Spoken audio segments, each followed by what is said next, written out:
Hi ಎಲ್ರಿಗೂ ನಮಸ್ಕಾರ. ನಾವಿವತ್ತು ರಾಮನಗರ ಜಿಲ್ಲೆಯಲ್ಲಿರೋ ಜನಪದ ಲೋಕಕ್ಕೆ ಬಂದಿದ್ದೀವಿ. ಇದು ಸಮ್ಮರ್ ಆಗಿರೋದ್ರಿಂದ, ಬೇಸಿಗೆ ಕಾಲ ಆಗಿರೋದ್ರಿಂದ one of the best tourist place ಅಂತಲೇ ಹೇಳ್ಬೋದು.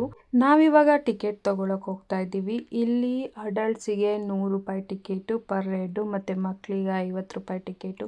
ನಾವಂತೂ ಟಿಕೆಟ್ ತೊಗೊಂಡು ಒಳಗಡೆ ಬಂದೇ ಬಿಟ್ವಿ. ಈ ಸಮ್ಮರಲ್ಲಿ ತುಂಬ ತಂಪಾದ ಪ್ಲೇಸ್ನ ನೀವು ಎಕ್ಸ್ಪ್ಲೋರ್ ಮಾಡಬೇಕು ಅಂದರೆ ಜನಪದ ಲೋಕ ಇಸ್ ದ ಬೆಸ್ಟ್ ಅಂತ ನಾನು ಹೇಳೋಕ್ಕೆ ಇಷ್ಟಪಡ್ತೀನಿ. ನಾನು ಇಲ್ಲಿಗೆ ಮೊದಲನೇ ಬಾರಿ ಏನು ಬರ್ತಾ ಇಲ್ಲ, ತುಂಬ ಸಲ ಬಂದಿದ್ದೀನಿ. ಆ್ಯಂಡ್ ಒಂದು ಡಿಸ್ಕ್ಲೈಮರ್, ಇಲ್ಲಿ ಆಚೆ ಕಡೆ ನಾವು ಎಷ್ಟಾದ್ರು ಫೋಟೋ ವೀಡಿಯೋಸ್ ಮಾಡ್ಕೊಬೋದು, ಬಟ್ ಒಳಗಡೆ ಫೋಟೋಸ್ ವೀಡಿಯೋಸ್ ಅಲೋ ಇಲ್ಲ. ಬಟ್ ನಾನು ಮುಂಚೆನೇ ತುಂಬ ಸಲ 5-6 ವರ್ಷದ ಹಿಂದೆ ಹೋಗಿರೋದ್ರಿಂದ ಕೆಲವೊಂದು ನನ್ನ ಹತ್ರ ವೀಡಿಯೋ ಕ್ಲಿಪ್ಸ್ ಇತ್ತು, ಅದನ್ನು ಕೂಡ ಕೊಲಾಜ್ ಮಾಡಿದ್ದೀನಿ. ನಿಮಗೊಂದು ಐಡಿಯಾ ಬರುತ್ತೆ ವಿಸಿಟ್ ಮಾಡೋಕ್ಕೆ ಅಂತ. ಫಸ್ಟು ಇಲ್ಲಿ ಪ್ಲಸ್ ಪಾಯಿಂಟ್ ಏನಂದರೆ, ನಿಮಗೆ ತುಂಬ ದೊಡ್ಡ ಸ್ಪೇಸಲ್ಲಿ ನಿರ್ಮಾಣ ಮಾಡಿರೋ ಅಂಥ ಜನಪದ ಲೋಕ. ಮತ್ತು ನಮ್ಮ ಹಿಂದಿನ ಕಾಲದಲ್ಲಿ ನಮ್ಮ ಹಿರಿಯರು ಒಂದು 50 ಇಯರ್ಸ್ ಬ್ಯಾಕ್, 100 ಇಯರ್ಸ್ ಬ್ಯಾಕ್ ಹೇಗೆ ಲೈಫ್ ಲೀಡ್ ಮಾಡಿದರು ಅನ್ನೋದನ್ನು ಇಲ್ಲಿ ವಸ್ತುಗಳ ಮೂಲಕ ನೀವು ನೋಡ್ಬೋದು. ನೋಡಿ, ಅದೆಲ್ಲ ಸೌಟು, ನಾವಿವಾಗ ಸ್ಟೀಲ್ ಸೌಟ್ ಯೂಸ್ ಮಾಡ್ತೀವಲ್ಲ, ಅದೆಲ್ಲ ಆವಾಗ ತೆಂಗಿನಕಾಯಿ ಚಿಪ್ಪಲ್ಲೇ ಅವರು ಮಾಡ್ಕೊಂಡಿರೋರು. ಪಾವು, ಚಟಾಕು, ಸೇರು, ಅಳತೆ ಮಾಪನಗಳು, ಹಿಂದೆ ಒಂದು ಖಂಡ್ಗ ಮಾತಾಡ್ತಾರೆ ಅಂತ ಹೇಳ್ತಾರಲ್ಲ, ಕೆಲವ್ರಿಗೆಲ್ಲ ಖಂಡ್ಗ ಅಂದರೆ ಒಂದು ಅಳತೆ ಮಾಪನ ಅಂತಲೇ ಗೊತ್ತಿರೋಲ್ಲ. ಸೊ ಮತ್ತು ಇದು ಹಾಲು, ಮೊಸರು ಮತ್ತು ಬೆಣ್ಣೆನ ಇಡೋಕ್ಕೆ ಮಾಡಿರೋ ಅಂಥದ್ದು. ಇದು ಮಂತು.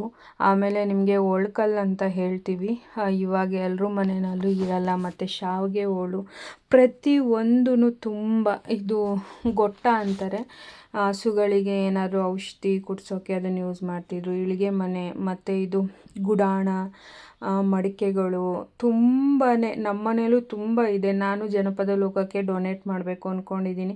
ಬಿಕಾಸ್ ಎಲ್ಲದು ಇದು ನೋಡೋಕ್ಕೆ ನಮಗೆ ಇವಾಗ ಸಿಗಲ್ಲ. ಎಲ್ಲರೂ ಅರ್ಬನೈಸೇಷನ್ ಆಯ್ತಾ ಅಡ್ವಾನ್ಸ್ ಆಯ್ತಾ ಎಲ್ಲ ವಸ್ತುಗಳನ್ನೂ ಮನೆಯಿಂದ ಬಿಸಾಕ್ತಿದ್ದಾರೆ. ಸೊ ನಾನಂತೂ ಎಲ್ಲನೂ ಸ್ಟೋರ್ ಮಾಡಿ ಇಟ್ಟಿದ್ದೀನಿ, ಇಲ್ಲಿಗೆ ಡೊನೇಟ್ ಮಾಡಬೇಕು ಅಥವಾ ಅದನ್ನು ಪ್ರಿಸರ್ವ್ ಮಾಡಬೇಕು ಅಂತ. ನೋಡಿ, ಲ್ಯಾಟಿನ್ ದೀಪಗಳು ಮತ್ತು ದೀಪಗಳನ್ನಿರ್ತದೆ, ದೀಪದ ಚಕ್ಕೆಗಳು ಇನ್ನೂ ಇದೆ. ತುಂಬಾ ಖುಷಿಯಾಗುತ್ತೆ ನೋಡೋಕ್ಕೆ. ಎಲ್ಲದನ್ನೂ ಇಲ್ಲಿ ಸ್ಟೋರ್ ಮಾಡಿ ಇಟ್ಟಿದ್ದಾರೆ.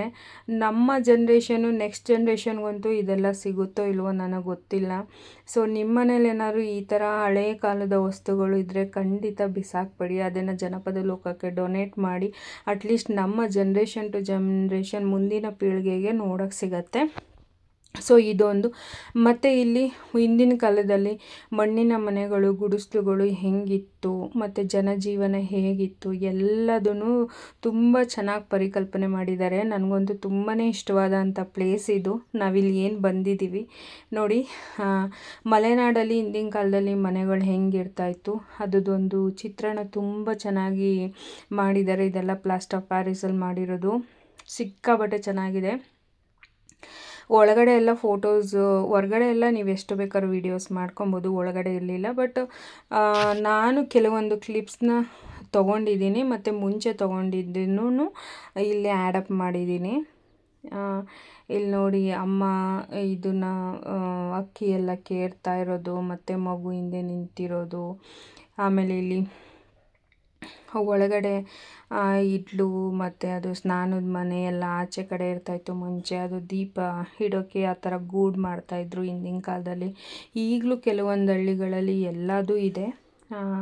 ನಿಜವಾಗ್ಲೂ ಖುಷಿ ಆಗುತ್ತೆ ನೋಡೋಕ್ಕೆ. 5 ಈಚಲು ಚಾಪೆಗಳು ಪ್ರತಿಯೊಂದೂ ತುಂಬ ಚೆನ್ನಾಗಿ ಇಲ್ಲಿ ನೋಡೋಕ್ಕೇ 2 ಕಣ್ಣು ಸಾಲಲ್ಲ ಅಂತ ಹೇಳ್ಬೋದು. ಮತ್ತು ನೇಕೆಗಳು ಅಂತ ಬರ್ತಾಯಿತ್ತು, ಹಾಲು ಮೊಸರು ಎಲ್ಲ ಇಡೋಕ್ಕೆ. ಅದೆಲ್ಲ ನೋಡಿ, ಮಡಿಕೆನಲ್ಲಿ ಬೆಣ್ಣೆ ಇಡೋಕ್ಕೆ ಅದೆಲ್ಲನೂ ಹಾಗೆ ಇದು ಮಾಡಿದ್ದಾರೆ. ಮತ್ತು ನೆಕ್ಸ್ಟ್ ನಾವು ಬಂದಿದ್ದು ಬೀಸು ಕಂಸಾಳೆ ಪದ ಅಂತ ಆಡ್ತಿದ್ರಲ್ಲ, ಅದೆಲ್ಲ ಇಲ್ಲಿ ವಿಜುವಲೈಸ್ ಮಾಡಿದ್ದಾರೆ. ಮತ್ತು ಎತ್ತಿನ ಗಾಡಿ ಆಗ್ಬೋದು, ಅಥವಾ ಹಿಂದಿನ ಕಾಲದಲ್ಲಿ ಕೂತ್ಕೊಂಡು ಮಾತಾಡೋ ಅಂಥ ಪ್ಲೇಸು ಹೆಂಗಿರ್ತಾಯಿತ್ತು, ಅದೊಂದು ಹಟ್ಟು, ಪ್ರತಿಯೊಂದೂ ಇಲ್ಲಿ ತುಂಬ ಚೆನ್ನಾಗಿ ಮಾಡಿದ್ದಾರೆ. ಮಕ್ಕಳಿಗಂತೂ ಐ ಟ್ರೀಟ್ ಅಂತಲೇ ಹೇಳ್ಬೋದು. ಮತ್ತು ನಮ್ಮ ಬೆಂಗಳೂರಿನಲ್ಲೆಲ್ಲ ಕರಗ ಕೂಡ ನಡೆಯುತ್ತಲ್ಲ, ಆ ಕರಗದು ಸ್ಪೆಷಲ್ ಪಿಕ್ಚರ್ ಕೂಡ ಮಾಡಿದ್ದಾರೆ. ಎಷ್ಟು ಸೂಪರಾಗಿದೆ ನೋಡಿ. ಮತ್ತು ಇದು one of the main attracting place ಅಂದರೆ ಗಿರಿಜನ ಲೋಕ. ಮುಂಚೆ ಸಿದ್ಧಿ ಜನಾಂಗ, ಬುಡಕಟ್ಟು ಜನಾಂಗ ಎಲ್ಲರದ್ದು ಜೀವನ ಹೇಗಿತ್ತು ಕಾಡಲ್ಲಿ, ಪ್ರತಿಯೊಂದು ಇಲ್ಲಿ ತುಂಬ ಚೆನ್ನಾಗಿ ಅದ್ರ ಬಗ್ಗೆ ಇನ್ಫಾರ್ಮೇಷನು ಮತ್ತು ಅವ್ರದ್ದು ಜನಜೀವನ ಹೇಗಿತ್ತು ಹಿಂದಿನ ಕಾಲದಲ್ಲಿ ಅನ್ನೋದೆಲ್ಲ ತುಂಬ ಚೆನ್ನಾಗಿ ಚಿತ್ರೀಕರಿಸಿದ್ದಾರೆ. ಸಖತ್ ಖುಷಿ ಆಗತ್ತೆ. ಮತ್ತು ಇದೆಲ್ಲ ಪ್ಯಾಟರ್ನು ತುಳಸಿ ಕಟ್ಟೋದು ಹಿಂದಿನ ಕಾಲದಲ್ಲಿ ಹೇಗೆ ಅವರೇನೆ ರಂಗೋಲಿನಲ್ಲಿ ಇದು ಮಾಡಿಕೊಂಡು ಅಥವಾ ಸಗಣಿನಲ್ಲಿ ಮಣ್ಣಲ್ಲಿ ಕಟ್ಟೆ ಕಟ್ಟಿ ಸಗಣಿನಲ್ಲಿ ಪಾಲಿಷಿಂಗ್ ಮಾಡಿರ್ತಾಯಿದ್ರು. ಅದೆಲ್ಲ ತುಂಬ ಚೆನ್ನಾಗಿ ಇದು ಮಾಡಿದ್ದಾರೆ. ಮತ್ತು ಇದು ಸಿದ್ಧಿ ಜನಾಂಗದ್ದು ಹೆಂಗಿದೆ ಮನೆ.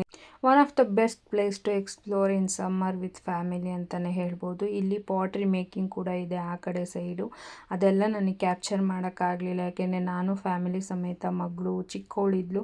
ಸೊ ಹಂಗಾಗಿ ನನ್ನ ಕೈಲಿ ಎಷ್ಟಾಗುತ್ತೋ ಅಷ್ಟು ಕ್ಯಾಪ್ಚರ್ ಮಾಡಿದ್ದೀನಿ. ಮತ್ತು ದೇವ್ರನ್ನ ಪೂಜೆ ಮಾಡ್ತಾಯಿದ್ರು, ನಾಗ ದೇವ್ರನ್ನ ಹಿಂದಿನ ಕಾಲದಲ್ಲಿ, ಅದೆಲ್ಲ ಇಲ್ಲಿ ಪ್ರತಿಷ್ಠಾಪಿಸಿದ್ದಾರೆ. ಖಂಡಿತ ಮಸ್ಟ್ ವಿಸಿಟ್ ಪ್ಲೇಸ್ ಅಂತಲೇ ನಾನು ಹೇಳ್ತೀನಿ. ನೀವೆಲ್ಲರೂ ಕೂಡ ಫ್ಯಾಮಿಲಿ ಸಮೇತ ಬಂದು ಈ ಪ್ಲೇಸ್ನ ಎಂಜಾಯ್ ಮಾಡಿ ಕಣ್ಣಿಗೆ ಹಬ್ಬ ಅಂತಲೇ ಹೇಳ್ತೀನಿ. Thank you.